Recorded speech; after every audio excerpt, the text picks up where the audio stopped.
మహాశివరాత్రి అంటేనే ఉపవాసం చేసి జాగారం ఉంటారు. నేనైతే మార్నింగే టెంపుల్కి వెళ్ళిపోయి ఉపవాసం ఉన్నాను.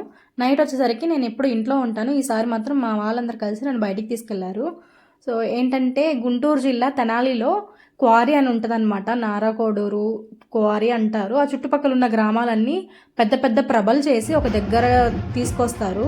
ఆ ప్రభల్లో ఏంటంటే డీజే పాటలు కానీ దేవుడి పాటలు అందరూ వస్తారనమాట. అక్కడ శివయ్య టెంపుల్ కూడా ఉంది. అక్కడ దర్శించుకొని ఇక్కడ చూస్తారు.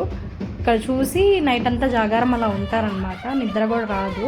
ప్రతి ప్రభ దగ్గర ఒక 10-15 మంది ఉంటారు తాళ్ళు పట్టుకొని, పెద్ద పెద్ద తాళ్ళు పట్టుకొని.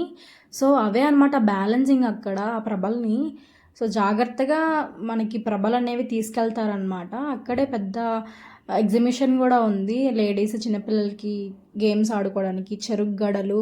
సో అందరూ అక్కడికి వెళ్ళేసి ఆ ఎగ్జిబిషన్లో చిన్నపిల్లల్ని ఆడిపిస్తూ ఉంటారు. మనం 90s కిడ్స్లో గుర్తుందా, ఇది చిన్న చిన్న జైంట్ వీల్స్, ఇప్పుడంటే పెద్దవి వచ్చేసాయి.